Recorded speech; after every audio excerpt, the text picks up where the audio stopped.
صحیح بخاری میں حدیث ہے، نبی علیہ السلام فرماتے ہیں میں نے خواب میں دیکھا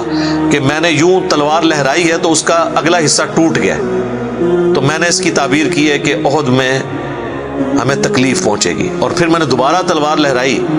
تو وہ اپنی اصلی حالت میں واپس آ گئی، تو اس کی تعبیر میں نے کی ہے کہ اس تکلیف کے بعد پھر اللہ تعالیٰ ہمیں راحت دے دے گا۔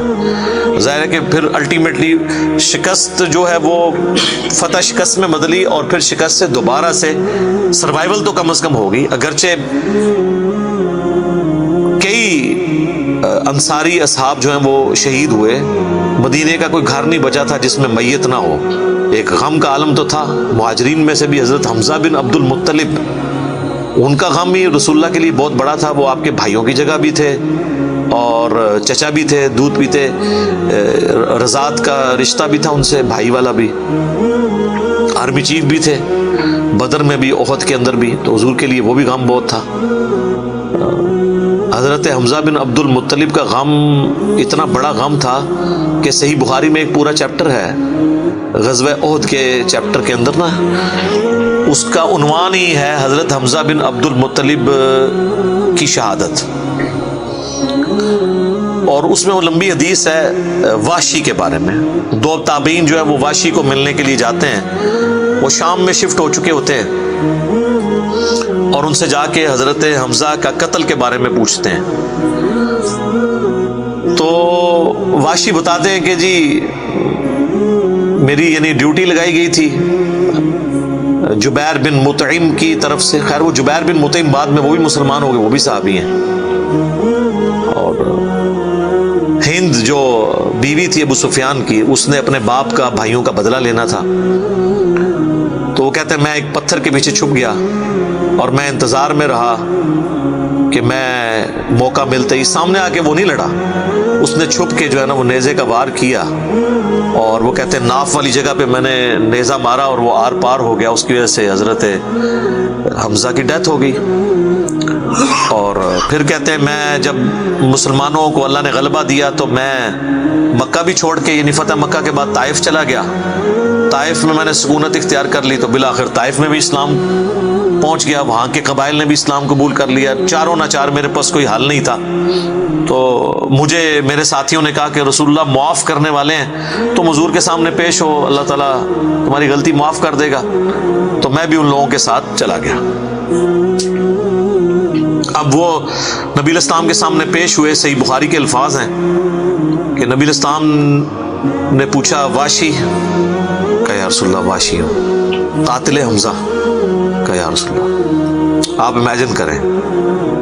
آپ فرمایا کہ واشی تیرا جو یہ عذر ہے میں اس اعتبار سے اسلام قبول کرتا ہوں، لیکن کیا تم یہ کر سکتے ہو کہ مجھے اپنی شکل دوبارہ نہیں دکھانی؟ اچھا یہ حضور کا ہی حوصلہ تھا، ادروائز تو اس کا گاٹا اترنا چاہیے تھا، ٹھیک ہے، کیونکہ اب جب کہ غلبہ اسلام کا ہو گیا اس کے بعد اسلام قبول کرنا، لیکن حضور کی شفقت تھی۔ لوگ اگلے جملے کو تو دیکھتے ہیں کہ حضور نے کہا مجھے شکل نہیں دکھانی، اور وہ یعنی سمجھتے ہیں کہ شاید حضور نے سختی کی ہے یا ایک فنیٹک اپروچ ہے، ایسا نہیں ہے۔ آپ دیکھیں کسی کی جان بخشی ہو گئی ہے، یہ چھوٹی بات ہے۔ تو اس پہ میں اکثر جملہ بولا کرتا ہوں کہ چچا سے زیادہ انسان کو اپنی اولاد سے محبت ہوتی ہے۔ قاتلین حسین جو ہیں، قاتلین حسن ہیں، ان کے ساتھ قیامت کے دن رسول اللہ کا کیا ایٹیچیوڈ ہوگا ایز کمپیئر ٹو قاتلین حمزہ ابن عبد المطلب۔ کوئی شخص دنیا میں کہہ سکتا ہے کہ جی مجھے اپنے چچا سے اپنی اولاد سے بھی بڑھ کے محبت ہے، تو اس کا تو ذہنی توازن بگڑا ہو تو لادہ بات ہے، یہ جھوٹ بول رہا ہوگا۔ تو یہ کربلا جو ہے یہ کوئی چھوٹی چیز نہیں میرے بھائیوں، اور اس سے یہ بھی پتہ چلا کہ غم کبھی بھی ہلکا نہیں ہوتا۔ فتح مکہ کے بھی بعد کی یہ بات ہے، یعنی حضرت حمزہ کی شہادت کو کم از کم 5 سال تو گزر چکے تھے۔ 3 ہجری میں غزوہ احد ہوئی ہے اور 8 ہجری میں فتح مکہ، اس کے بھی بعد کا واقعہ ہے، یہ 8 کا بھی ہو سکتا ہے 9 کا بھی، چلو کم از کم بھی 5 سال۔ کسی نے حضور کو مشورہ نہیں دیا کہ سوگ تو 3 دن تک ہوتا ہے، لیکن یہ سوگ حمزہ نہیں تھا، یہ غم حمزہ تھا۔ ہم اختلاف کرتے ہیں سوگ حسین سے، غم حسین تو قیامت تک جاری رہے گا، جس میں یہ پیٹنے والا ماتم والا معاملہ نہ ہو، بلکہ حسین علیہ السلام کی اس دعوت کو یاد کیا جائے۔ خیر حضرت وحشی کہتے ہیں، ظاہر ہم تو ان کا احترام سے نام لیں گے، صحابی تو ہیں،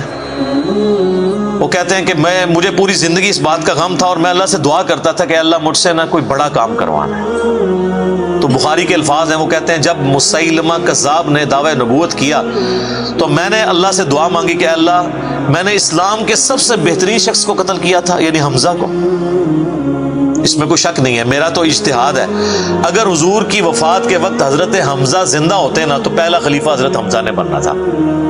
کیونکہ خلفائے راشدین جب موجود تھے، جب تک خلیفہ راشد نہیں وہ بنے تھے ابو بکر، عمر، عثمان و علی، ان کی موجودگی میں بھی حضور نے اپنا آرمی چیف حضرت حمزہ کو بنایا ہوا تھا۔ بدر میں حضرت ابو بکر، عمر، عثمان و علی میں سے تو کوئی نہیں تھا حضور کی طرف سے آرمی چیف، یا حضور ظاہر ہے حضور علیہ السلام کو تو میدان جنگ میں وہ نہیں آنے دیتے تھے، خیمہ پیچھے لگاتے تھے۔ احد میں تو چونکہ کافر آپ کے خیمے تک پہنچ گئے نا، اس لیے پھر آپ کو فرنٹ سے لیڈ کرنا پڑا، ادروائز بدر و احد میں آپ خود آگے جا کے نہیں لڑے۔ اور حنین کے موقع پر بھی 12,000 کا لشکر تھا اور صرف 80 بندے رہ گئے تھے، صحیح بخاری میں آتا ہے 12,000 میں سے، اور حضور اکیلے آگے جا رہے ہیں۔ اور پھر آپ کی دلیری کی وجہ سے آپ نے، بخاری کے الفاظ ہیں، آپ نے زمین سے یوں مٹھی بھری مٹی کی اور یوں کافروں کی طرف بھیجی، اور قرآن میں اس کا ذکر ہے وَمَا رَمَيْتَ إِذْ رَمَيْتَ وَلَكِنَّ اللَّهَ رَمَىٰ، اے نبی جب تم نے وہ کنکریاں پھینکی تھی وہ تم نے تو نہیں پھینکی تھی، وہ تو اللہ نے پھینکی تھی، بس وہ مبارک ہاتھوں کی برکت تھی۔ جب آپ نے یوں مٹی پھینکی تو سامنے جو قبیلہ حوازن کے لوگ جن کے تیروں کا مقابلہ کوئی نہیں کر سکتا تھا، ہر ایک کی آنکھ تک وہ کنکر پہنچا اور وہ اندھے ہو گئے، اور حضور فرنٹ سے لیڈ کرتے ہوئے انا النبی لا کذب، میں نبی ہوں اس میں کوئی شک نہیں، میں عبد المطلب کا بیٹا ہوں اس میں کوئی شک نہیں، یہ آپ علیہ السلام یہ اشعار پڑھتے ہوئے آگے گئے۔ تو نبی صلی اللہ علیہ وآلہ وسلم کے لیے حمزہ ابن عبد المطلب کی بڑی اہمیت تھی۔ تو اب واشی کہتا ہے جب مسیلمہ کذاب نے دعوی نبوت کیا تو میں نے اللہ سے دعا مانگی۔ دیکھیں اللہ تعالیٰ سب کی دعائیں سننے والا ہے، اور میں نے کہا یا اللہ مجھے موقع دے، میں اسلام کے بہترین شخص کو میں نے قتل کیا ہے تو میں اسلام کے بدترین دشمن کو بھی میں ہی قتل کروں۔ دیکھیں اسلام کا بدترین دشمن وہی ہو سکتا ہے نا جس نے دعوی نبوت کیا ہو اور مسلمانوں کی جمعیت توڑ دی ہو اس وقت میں جب حضور کی ڈیتھ ہو چکی ہے، لیڈر جا چکا ہے، اور پیچھے مینجمنٹ کو کمزور کرنے والی بات ہے ہزاروں لوگوں کا مرتد ہو جانا۔ تو وہ کہتے ہیں کہ میں جب جنگ یمامہ کے لیے ندا کی گئی تو میں بھی اس لشکر میں شامل ہوا، اور میں نے اپنے وہی نیزہ جس سے حضرت حمزہ کو مارا تھا، سر عمر سیریز میں انہوں نے یہ سین فلمائے ہیں، وہ نکالا اور اللہ سے مانگا، اور کہتے ہیں میں نے دیکھا کہ وہ گھنگریالے بالوں والا جو ہے وہ اونٹ کی رنگت کا اس کا جسم وہ دیوار کے ساتھ ٹیک لگائے ہوئے کھڑا ہے۔ تو میں نے پوچھا کہ وہ مسیلمہ کذاب کون سا ہے، تو انہوں نے بتایا یہ ہے۔ انہوں نے دور سے اس کو مارا، ان کا نشانہ تو بڑا زبردست تھا، تو وہ مارا گیا اور گر پڑا زمین کے اوپر اس نیزے کے وار سے۔ پھر ایک انصاری صحابی نے آگے بڑھ کے اس کی گردن کاٹ دی۔ تو پھر وہ کہتے تھے کہ مجھے اللہ سے امید ہے کہ اللہ تعالیٰ اس نیکی کی برکت سے میری وہ غلطی معاف کر دے گا،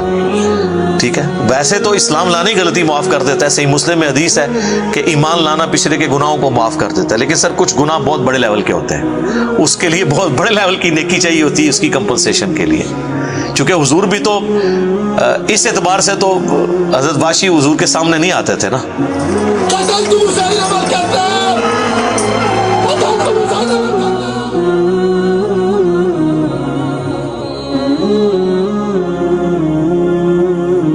اور یہ کتنی بڑی ان کے لیے تکلیف دہ چیز تھی کہ جس نبی کا کلمہ پڑھا ہے وہ کہہ رہے ہیں مجھے شکل نہیں دکھانی۔